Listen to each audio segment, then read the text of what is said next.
Hola, soy José. Estamos aquí exactamente donde lo dejamos. Vamos a continuar con esta serie empezando en un Real Engine desde cero o casi cero. Y vamos a continuar con la programación del bloc de notas.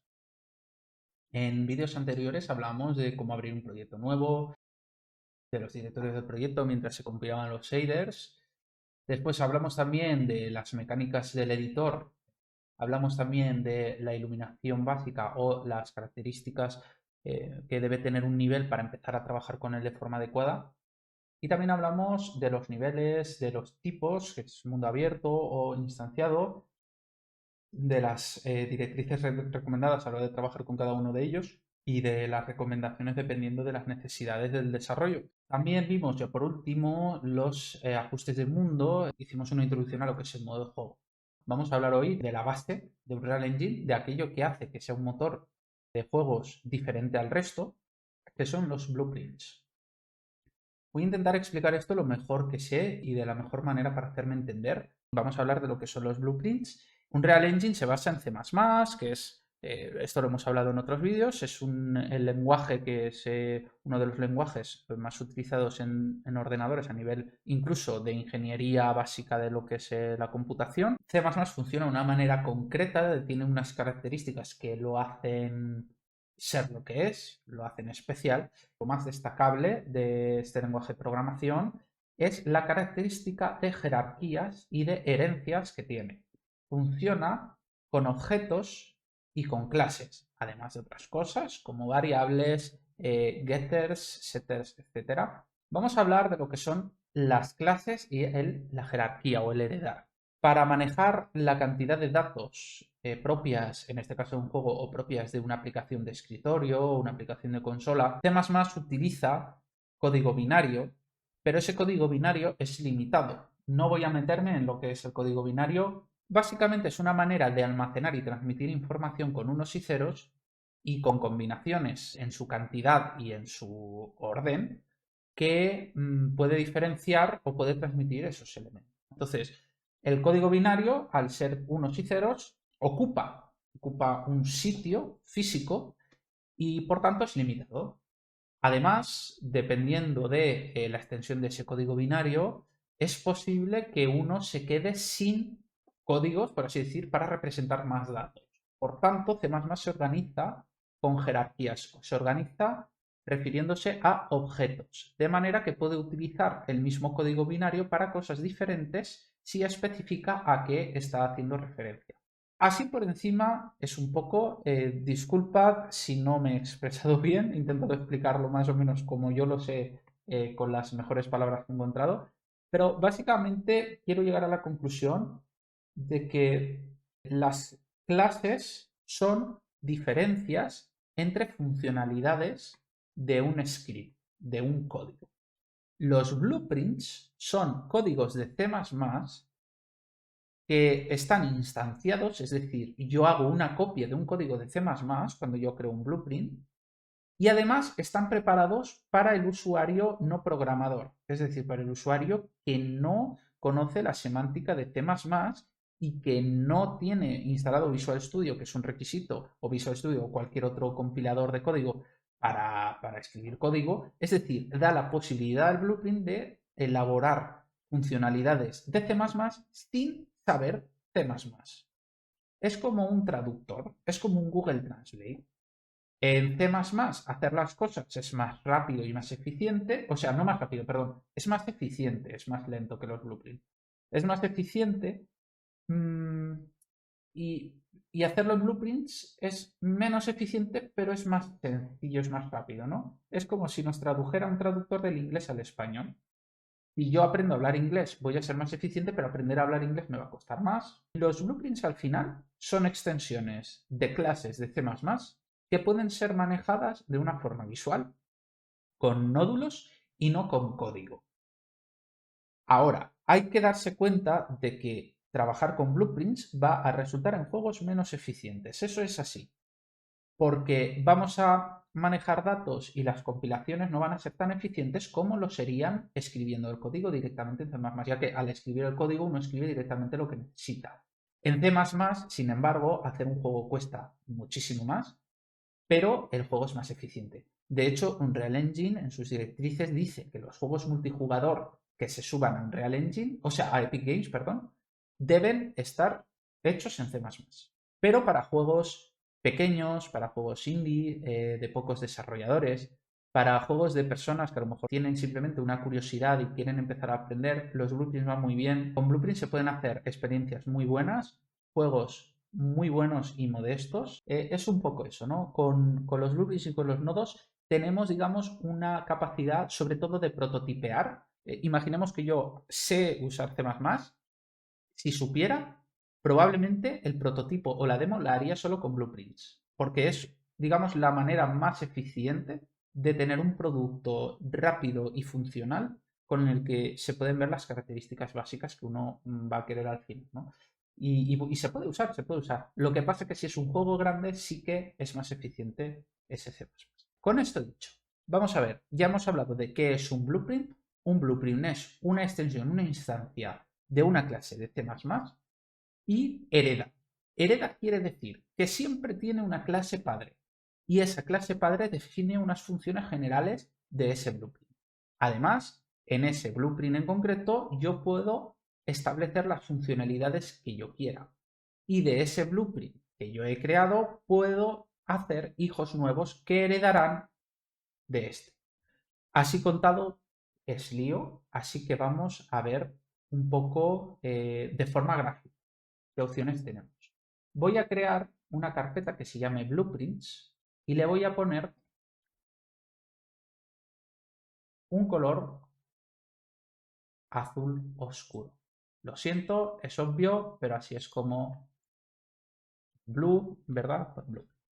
Bien, entro y voy a crear mi primer blueprint. Para crear el primer blueprint, vengo aquí y selecciono clase de blueprint. Lo selecciono. Bien, y se abre esta ventana. Y aquí vamos a hablar, antes de crear ningún blueprint, de lo que es la jerarquía y la herencia. Fijaos, esto está organizado jerárquicamente. Actor es una clase padre. Y dice aquí, un actor es un objeto que puede colocarse o aparecer en el mundo.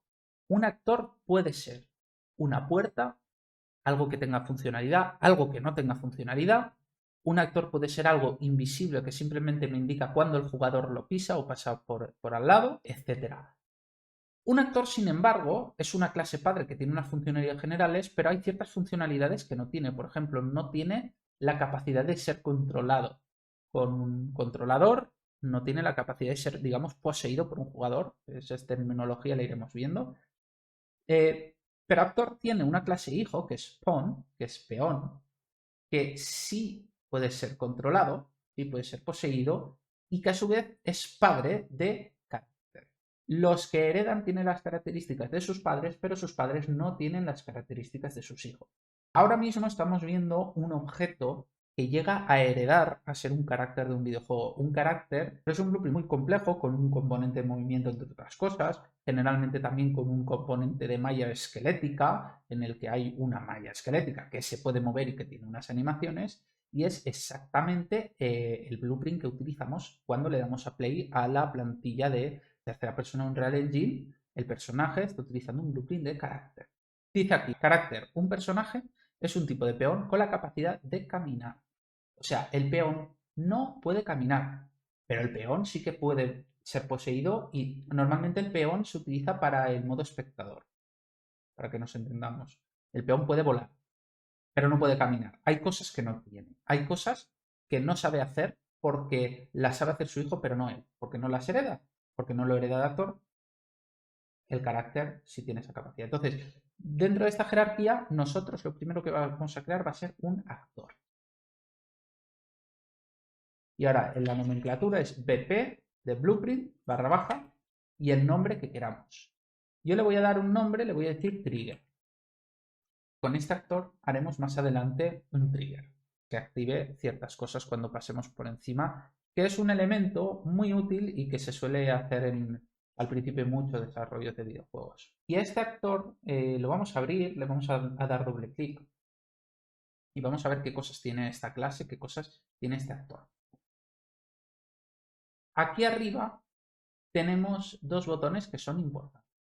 Tenemos ajustes de clase, vamos a clicar, y en ajustes de clase podemos ver su padre.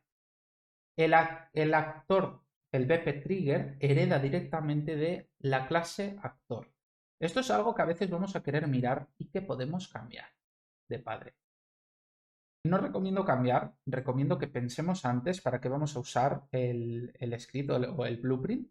Luego tiene unas opciones, Run Construction Script on Drag, esto de momento no vamos a hablar. Y tenemos los ajustes de la clase a la que pertenece el blueprint. Luego tenemos valores predeterminados de clase.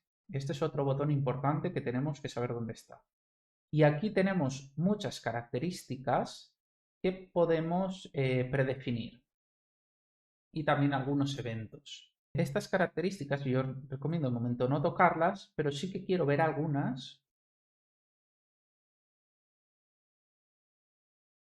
Si bajamos hasta abajo, sí que vemos los eventos. De momento, simplemente saber que está aquí. Vamos a traducir un poco para que entendamos un poco qué significan. On taken any damage, cuando recibe daño punto, cuando recibe daño real, cuando se clica, cuando se libera, cuando recibe un hit, cuando se destruye. Bueno, hay eventos que vamos a ir aprendiendo poco a poco. Estos eventos son acciones que le suceden a este blueprint y con eso pues podemos construir el juego, pero de momento no nos vamos a meter en ello. Vamos a seguir hablando de la interfaz. Hablaremos de los dos eventos más básicos cuando creamos un nuevo blueprint y hablaremos de un tercer evento que es bastante usado y que os va a ser muy útil en el desarrollo de juegos, que es el overlap. Luego lo veremos. Vamos a hablar aquí. Tenemos tres pestañas. Vamos de arriba a abajo. El visor, el construction script y el event graph. En el visor tenemos la representación, la construcción del actor. Yo mi blueprint me lo voy a poner aquí arriba. Y vamos a la pestaña componentes. En la pestaña componentes tenemos todo lo que compone a este blueprint, tanto a nivel de malla como todas las cosas que yo le quiera poner. Si le pongo una cámara, también aparecería aquí. Si le pongo un componente de movimiento para que esto se pueda mover, aunque esto no se puede mover porque es un actor, pero si fuera un peón, por ejemplo, le podría poner un componente de movimiento. Si fuera un carácter, le puedo poner un componente de movimiento complejo que se llama Character Movement Component, que es un componente de movimiento para el carácter específicamente con sus propias funcionalidades. Entonces, aquí me va a aparecer todo lo que yo añada y puedo añadir muchas cosas. Si le clico a añadir, fijaos, la cantidad de la lista es muy larga, de hecho puede abrumar y abruma porque son muchas cosas, pero realmente, por lo general, solemos poner las mismas cosas. Aquí hay mucha lista, pero realmente vamos a tener, por lo general, o una malla esquelética, si es un carácter, o un objeto. Por ejemplo, voy a seleccionar un cubo y veis que aparece un cubo aquí. Esto ahora es nuestro actor. Vamos a ponerle un material especial y ahora sí que también haremos nuestro primer material porque no le vamos a poner grid a este actor, le vamos a poner un color plano para distinguir que es el actor. También es muy normal ponerle una colisión y nosotros le vamos a poner una colisión. La colisión podemos elegir entre tres tipos: colisión de caja, colisión de cápsula o colisión de esfera. La diferencia es lo que su propio nombre indica. Una es una esfera, otra es una caja y otra es una cápsula. Yo voy a utilizar una colisión de esfera. Y ahora no se ve nada. Voy a aumentar el tamaño de la esfera, voy a activar el candado para que se haga proporcional y voy a poner 5. Fijaos aquí que donde pone default scene root, esto es la raíz de escena. Es decir, la raíz es ese elemento que contiene a todo lo demás. La raíz puede ser un objeto que se vea o puede ser un punto imaginario. En este caso es un punto imaginario, es un componente de escena que no tiene una representación visual, sino que representa el eje 000, x0, y0, z0. Y es en la raíz, eso significa que todo lo demás va a estar enganchado a la raíz. Fijaos que podemos ver las herencias y a qué está enganchada cada cosa por lo que está dentro de qué, ¿no? Por este pequeño espacio hacia la derecha. Si yo minimizo, además, y maximizo el scene root, todo lo que se minimiza con él es porque está adherido a él. Es decir, depende de la raíz. Todo lo que está adherido al cubo, en este caso la esfera, depende del cubo. Si yo muevo el cubo, la esfera se mueve con él. ¿Por qué? Porque está enganchada al cubo. Yo puedo quitar la esfera del dominio del cubo y lo puedo hacer. Veis que si lo pongo encima del cubo estando dentro se separa, o lo puedo adherir al root. Adjuntar. Cuando añado algo a la raíz me da la opción de convertirlo en raíz. No recomiendo que hagas eso, porque se fastidia todo. Normalmente cuando creas un actor ya piensas cuál quieres que sea la raíz, la pones y luego construyes todo encima. Porque si tú ya tienes todo construido, fíjate, voy a poner el cubo como raíz. Bueno, en este caso me deja hacerlo porque es una tal, pero si pongo esto como raíz, me desaparece el cubo, se rompe. Para mí está bien tener un componente de escena vacío como raíz, porque realmente no importa. Y de esta manera, si yo quiero cambiar el cubo por un círculo, lo puedo hacer. No hay ningún problema. En cambio, si el cubo fuera la raíz, tendría problemas gordos para cambiar de cubo a círculo, ¿no? Entonces, tenemos una default scene root, muy bien, y todo lo demás adherido. Ahora que la esfera no está adherida al cubo, si yo muevo el cubo, la esfera no se mueve con el cubo. Voy a ponerle colisión. Voy a decirle overlap collision. Ya veremos después qué significa eso, pero así es más intuitivo. También le voy dando al botón de compilar. Compilar significa que aplica los cambios que hemos hecho. No significa guardar, sino aplicar. Para guardar, por lo general le damos aquí, le damos a control S, o a mí me gusta darle aquí abajo, elegir lo que quiero guardar y guardar selección. Y para mí esta es una forma visual de asegurarme que estoy guardando todo lo que he hecho porque lo veo todo picado. De estas formas, si yo le doy aquí, creo que solo se guarda este blueprint y con control S no sé muy bien qué pasa, pero yo le suelo dar aquí y ya está. Todo guardado, perfecto. Vamos a llevar la caja al mundo. Este actor, que lo que va a hacer cuando yo me acerque a la caja, esta esfera que es invisible en el juego detectará que estoy cerca cuando entre en su radio de acción. Y de momento no hace nada, pero bueno, vamos poco a poco. Primero vamos a colocar el actor en el mundo. Para eso, control barra espaciadora, vamos a donde tenemos al actor y lo podemos simplemente arrastrar. Lo arrastramos y lo dejamos aquí. Voy a moverlo un poco. Voy a poner, fíjate, el grid a 10, no, a 100, y así, no, vale, a 50, perdón, claro, porque está a la mitad. Así lo subo para arriba y ya se queda pegado al suelo. Entonces, ahora a esta caja, esto va a ser cuando yo me acerque a la caja, me detectará la esfera y vamos a hacer que suceda algo. Esto es una función muy básica y me parece muy bien empezar con esto. Además es con lo que se suelen empezar este tipo de tutoriales porque se entienden muy bien los eventos, la colisión. Vamos a ver también. Vamos a hacer un material, control barra espaciadora. Vamos a la carpeta materiales y ahora sí creamos nuestro propio material. Y va a ser un material muy sencillo. Le clicamos, nombramos material, voy a nombrarlo material barra baja 1 y así eso luego puedo cambiar el nombre, doble clic y aquí tenemos lo que sería la interfaz del material. Entonces, tenemos varias características que podemos cambiar. Lo que yo voy a hacer ahora es muy rudimentario, pero nos va a servir para tener un material de un color liso, no brillante, que aplicar a nuestro objeto y con el que diferenciar. Y aquí vamos a ver que esto dice Surface, Material Domain Surface, Blend Mode Opaque, como se diga, Shading Model, Default Lead, todo esto lo vamos a dejar por defecto. El two-sided no lo vamos a marcar ya que nuestra malla es un cubo y no nos importa que el material se vea por ambos lados porque la parte interior del cubo no la vamos a ver nunca. Y aquí directamente no vamos a conectar nada, no vamos a hacer nada de momento, vamos a darle al puntito de color base y vamos a elegir el color. Voy a hacer rosa, no muy claro para que no brille mucho, así, rosa. Ahora, fijaos, está bastante bien. En metálico 0, en especular le voy a decir 0 también. Me gusta así, que no refleje. En rugosidad le voy a decir 1. Y para mí, así, este es un material que está bien, sirve para prototipear, tiene un color, no brilla, no renderiza de forma cara, no está reflejando luz, o sea, no está reflejando no luz, sino las cosas que tiene alrededor. Luz sí refleja, claro, si no, no se le vería el color.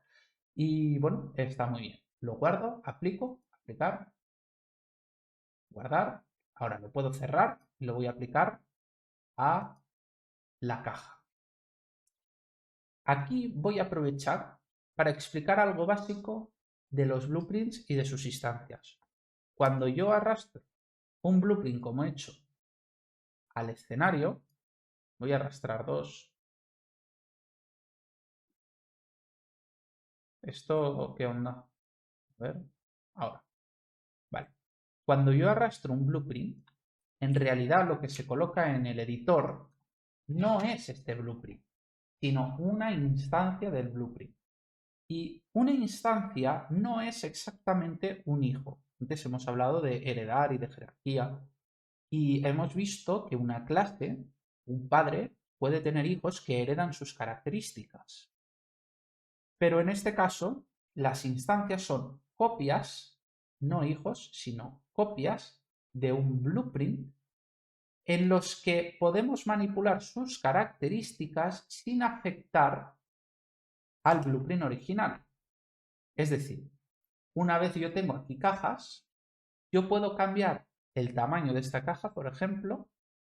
Vengo a los detalles, vengo a Q y le voy a decir que quiero un tamaño 0,5.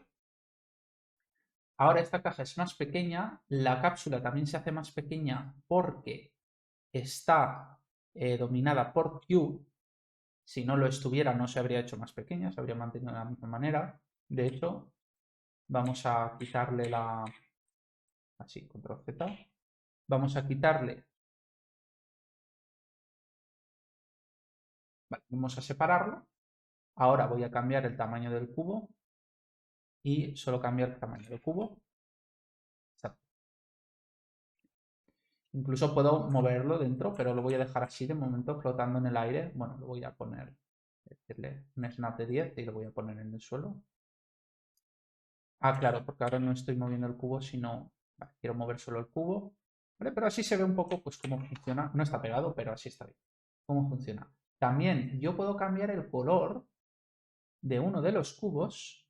Entonces vengo aquí al blueprint, selecciono el cubo y donde dice materiales de elemento 0, aquí es donde voy a arrastrar el nuevo material que he hecho.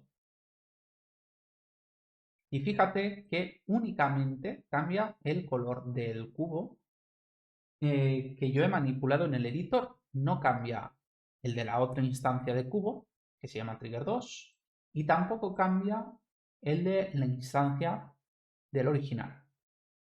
Sin embargo, hay una posibilidad, imagínate que yo he creado el blueprint, he creado esta instancia rosa, y no solo le he manipulado el color, sino que he ido viendo más cosas que tienen más que ver a lo mejor con las físicas, con la colisión, son cosas que son complejas, que me ha costado un rato de llegar a una conclusión, y quiero que esos cambios apliquen al original para que todas las instancias que crea a partir de ahora sean iguales. Aquí,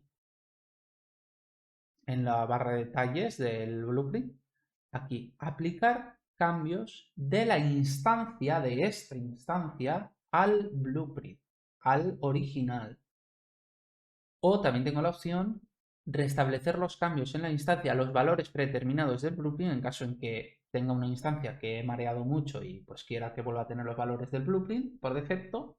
O también puedo crear un nuevo hijo. Si yo le doy a aplicar cambios en la instancia blueprint, lo voy a hacer porque quiero cambiar el color. Fijaos que ahora ha cambiado de color la otra instancia porque el blueprint original ha adquirido los cambios, en este caso solo era el material, ha adquirido los cambios de la instancia. Jugando con esto, pues se puede manipular el blueprint original y las instancias que tenemos en el escenario. Vamos a dejar este vídeo por aquí y nos vemos en la siguiente. Chao.